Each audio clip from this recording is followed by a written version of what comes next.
दादा आता तुम्ही ह्या मालवणी म्हणी म्हणताना किंवा आता गाण्यात तुम्ही कविता म्हणताना होय इतके मालवणी शब्द त्याच्यात मालवणीच असत. होय तर आता असं एक गंमत म्हणा ना, मी तुमका पटापट एक हे माझ्या काढूनच हाडले बरोबर असे मालवणी तुमका म्हणजे मराठी शब्द मी बरोबर. विचारतले जे आम्ही मराठीत वापरतो. बरोबर त्याका तुम्ही पर्यायी शब्द म्हणजे मालवणी ताबडतोब देऊचो असं. बरोबर हा बघ ना, जमलं तर बघताय. हा बघा तुम्ही जमला थोडं.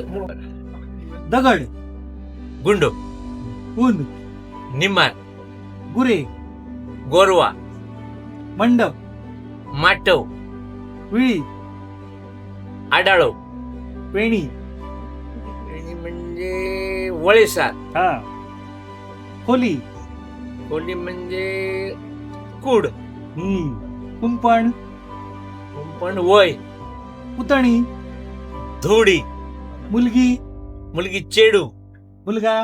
झील. आता एक कठीण शब्द मराठीतला टाकते त्याका पर्यायी शब्द बघूया जमला तर जमला. त्रेधा तिरपीट. तेजा तिरपीट धाना दिसपट.